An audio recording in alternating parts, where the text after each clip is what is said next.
Wish you very happy beginning. Clap the clap. Clap the. এখন আমাদের pre-shoot শুরু হয়ে গেছে।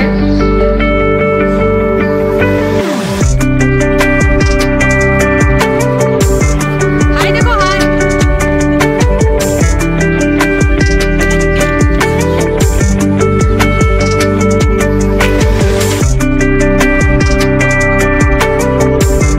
Hello everyone, good morning.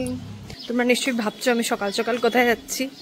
তো চলো আমার সাথে আজকে তোমাদের জন্য একটা নতুন সারপ্রাইজ আমি রিভিল করব। আই হোপ দেখে তোমরাও এনজয় করবে। তো থাকো আমার সাথে, দেখো আমি কোথায় যাচ্ছি। একদম ধামাকা তোমাদের জন্য ওয়েট করছে। তোমরা নিশ্চয়ই বুঝতে পারছো আমি কোথায় এসেছি। না বুঝতে পারলেও এখনই দেখতে পারবে, বিকজ এই জায়গাটায় আমি অনেকবার এসেছি। এখান থেকে আমি অনেকবার তোমাদের সাথে কথা বলেছি, ব্লগ করেছি। তো চলো ভিতরে যাই, গিয়ে দেখি কি হচ্ছে ভিতরে। দেখো তো এই ঘরটাকে তোমরা চিনতে পারো কিনা না।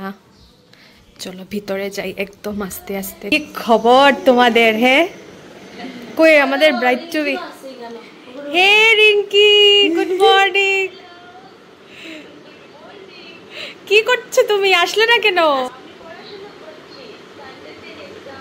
আচ্ছা মন দিয়ে পড়ো তাহলে। হ্যাঁ, আর বনু কি করছো? বনু দেখি মুখটা।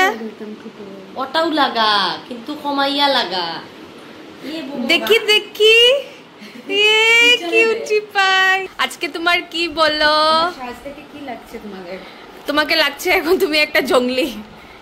নিচে হাফ প্যান্ট, মাথায় ব্যান্ড, সাথে হলো কি একটা বেনি, পুরো একটা জঙ্গলি। ঠিক আছে হবে। কেন বলে দাও, তুমি একটু গ্লিপস বলো। আজকে আমার প্রি শুট এন্ড টেক 1 এর এটা, টেক 2 আছে, টেক 3 আছে, সব অ্যাসিস্ট্যান্ট, হেয়ার ড্রেসার। দেখি দেখি জামাই রাজা আজকে কি হবে বলো। হিরোর এন্ট্রি খালি ডাব্বা দিয়ে, তো ফুল করে আসতেছিল এটা। বাহ সো কিউট। এটা দিয়ে কি করবে তোমরা? এটা হচ্ছে সাগরিকাতে, এটা দিছিলাম বাবাকে। নারকেল মিষ্টুর মাথা ফাটাইতো। ও মাই গড। আমাদের হেয়ার ড্রেসার এখন হয়ে গেছে কি সেলাই মাস্টারনি, সব একদম ও লাগিয়ে অল ইন ওয়ান। যা লাগে, চুল বাঁধতে লাগে ওকে ডাকো, ড্রেস লাগে ওকে ডাকো, মেকআপ লাগে ওকে ডাকো। নারিল কোথায় ফাটাবো তিতার? তো যাইমু হে করব, দাঁড়া তোমার ঠান্ডা করলাম, একটা বাড়ি তো মারমু, লগে জলটাও যে করব। আচ্ছা তুমি যে কিছু লেখতে গেছো তুমি জানো? Hi and bye. ও বাই কই আওয়াজ পাঠিয়ে দিবা। আমরা রেডি আবার দেব। তারপরে আবার হাই করব। অনলি হাই এন্ড বাই, চ্যাটের মধ্যে অনলি হাই এন্ড বাই। কিটা প্ল্যান করে আমার কিটা বল। এটাই চলে তোমার জীবন আপাতত। ট্রেনিং চলছে, এই যে নার্সারির বাচ্চা আর এই যে ম্যাডাম।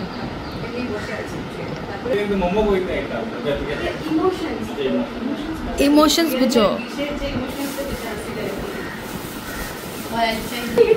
হ্যাঁ, হঠাৎ করে হায়ার হয়েছে।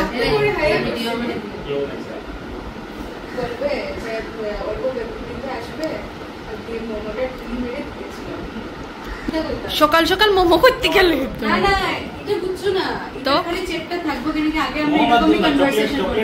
না না না না না মোমো ঢিল মেরে দিব নাকি, বুঝছো কথা? মোমো ঢিল মেরে দিব নাকি? কোভিডের সময় বলতো, বুঝেছো? প্রি স্কুল ট্রেনিং হয়েছে, তুমি ঘুমিয়ে যাচ্ছ, ঘুমিয়ে যাও। এখানে অনেক সময় এখন ট্রেনিং লাগবে। দেখো দেখো তোমার পাগল বাইরে দেখো। ঠিক আছে না লুকস বাম্পার। এটা করে, এটা পরে প্রি শুট করে নাও। মানে প্রিওয়েডিং এর পরে হেডিং এর না।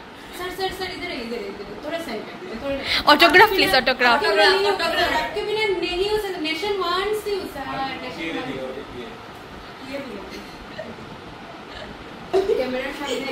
এইদিকে রিম্পির অবস্থা দেখুন।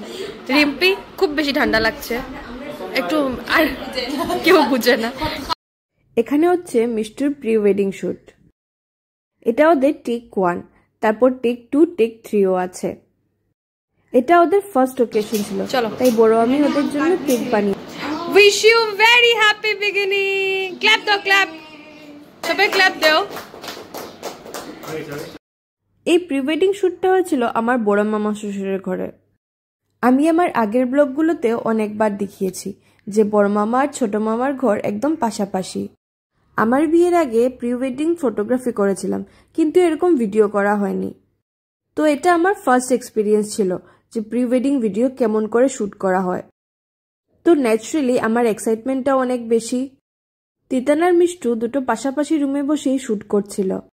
ফাইনাল ভিডিওটা দেখলে তো বুঝতেই পারবেন না আমরা এখানে কিভাবে শ্যুট করেছি। দুক দুক দুক দুক। এটা জাস্ট পাশের রুম। শ্যুট করছে দুজন আর সাথে দেখুন অ্যাসিস্ট্যান্ট কতজন। তোমরাও যদি নেক্সট এই প্রি ওয়েডিং শ্যুট প্ল্যান করে থাকো তাহলে আমি বলবো কাউকে সাথে রেখো। ওরা শ্যুট করছিল আর আমরা বড় মামির বানানো কেক এনজয় করছিলাম। রুমে শ্যুট করা শেষ, এবার যাব ব্যালকনির শ্যুটটা দেখতে। ওদের ফটোগ্রাফি আর ভিডিওগ্রাফি দুটোই শ্যুট করেছে রিলস এন্ড ফ্রেমস। রিম্পি ফার্স্টেই দাও। হাই হট্ট। হ্যাঁ, এরপর এসো এসো এসো এসো। কই এই যে মোমো দাও, মোমো ঢিল দাও। রিম্পি এখানে মিষ্টুকে টাচ আপ করিয়ে দিচ্ছে। এত সময় রোদে থেকে আমাদের তো অবস্থা শেষ। Bye bye. এই 3 মিনিটের ভিডিওর জন্য যে এত কষ্ট করতে লাগে না দেখলে বুঝতাম না। এই সবগুলো সিনই ওদের লাভ স্টোরিকে ডিফাইন করে। স্টোরিটা জানতে হলে প্রি ওয়েডিং এর সবগুলো পার্ট তোমাদের দেখতে হবে। এখানে বড় মামি আবার তিতানকে কেক বানিয়ে দিচ্ছে, বিকজ আগে যে কেকটা বানিয়েছিল ওটাতে বেকিং পাউডারের জায়গায় বেকিং সোডা দিয়ে দিয়েছিল। আবার ড্রেস চেঞ্জ। যাচ্ছি কোথায় জানতে হলে ভিডিওটা লাস্ট পর্যন্ত দেখতে হবে। আমরা গিয়েছিলাম সাগরিকা রিসর্টে। নেক্সট শ্যুটটা ওইখানেই হবে। সাগরিকা রিসর্টে শ্যুট করতে হলে প্রি বুকিং করতে লাগে, আর ওদের বুকিং অ্যামাউন্ট অলমোস্ট 2000 এর মতো। রিসর্টটা এমনিতে সুন্দর, কিন্তু এই গরিলার এখানে কি কাজ এটা আমি বুঝতে পারলাম না। আমি আর রিম্পি তো এটাকে দেখে পুরো ভয় পেয়ে গেছিলাম যে এরকম ছাদের উপর কে বসে আছে। কাহা সে আতে? আমরা যেদিন গিয়েছিলাম ওই দিন কোনো বাচ্চার বার্থডে পার্টি ছিল, তাই রিসর্টটা পুরো ডেকোরেটেড ছিল। এই রিসর্টটাতে আমি অনেকবার গিয়েছি, কিন্তু পার্টি ইনভিটেশনে। এরকম প্রি শুটের জন্য ফার্স্ট টাইম গিয়েছিলাম। যেহেতু এখন ওয়েডিং সিজন, তাই অনেকগুলো কাপলই ছিল যে এখানে শুট করছিল। তোমাদের কেমন লাগে এই সাগরিকা রিসর্ট আমাকে কমেন্ট বক্সে নিশ্চয়ই জানিও। ওদের প্রি ওয়েডিং ভিডিওটা একটা পুরো স্টোরি, যেটার ফার্স্ট টু লাস্ট না দেখলে কিছু বোঝা যায় না। নেক্সট ভিডিওতে আমি ওদের টেক 2 আর টেক 3 শুট নিয়ে আসবো। যদি ওটা মিস করতে না চাও তাহলে এখনই আমার চ্যানেলটাকে একটা সাবস্ক্রাইব করে নাও। এখানে ওদের ড্রোন শুট চলছিল। আমি আর রিম্পি দূর থেকে বসে বসে ওদেরকে দেখছিলাম। রিম্পি হলো কি ডিরেক্টর আর আমি হলাম গিয়ে অ্যাসিস্ট্যান্ট ডিরেক্টর। कैसा लगा मेरा मजाक? এই দেখুন রিম্পি এখানে ওদেরকে ট্রেনিং দিচ্ছে কিভাবে কি করতে হবে। এই শুটের জন্য আমাদেরকে সকাল বিকাল বেরোতে হয়েছে, বাট ওদের ক্যামেরাম্যানগুলো ভীষণ সাপোর্টিভ ছিল। ওরা অনেকটা ম্যানেজ করেছে। ওর দুদিনে অলমোস্ট 4টা শ্যুট ছিল, তাই স্কেডিউলটাও ওইভাবেই হ্যাকটিক ছিল। এর পরের শ্যুটটা তো আরো আর্লি মর্নিং ছিল, 6টার সময়ই ঘর থেকে বেরিয়ে যেতে হয়েছে। নেক্সট শ্যুটের লোকেশন তো আরো সুন্দর। ওরা তো শ্যুট নিয়ে ব্যস্ত, এদিকে আমি আর রিম্পি বসে বসে শুধু ওদের শুটিংই দেখছিলাম। তোমরাও যদি এই সাগরিকা রিসোর্টে গিয়ে প্রি ওয়েডিং শ্যুট করে থাকো তাহলে আমাকে কমেন্ট বক্সে নিশ্চয়ই জানিও, আর সাথে ফটোজ বা ভিডিওস থাকলে ওইটাও কমেন্টসে শেয়ার করতে পারো। সকাল থেকে ওদের সাথে আছি, টায়ার্ড তো লাগবেই, কিন্তু আমরা ভীষণ এনজয় করেছি। বলে না সব ভালো যা শেষ ভালো। এই ব্লগটা তোমাদের কেমন লেগেছে আমাকে কমেন্ট বক্সে নিশ্চয়ই জানিও। ব্লগটা ভালো লাগলে আমার চ্যানেলটাকে একটা সাবস্ক্রাইব করো, আর ফেসবুকে দেখে থাকলে ওইখানেও আমার পেজটাকে ফলো করে নিও। দেখা হবে অন্য ব্লগের সাথে। Till then take care, bye by.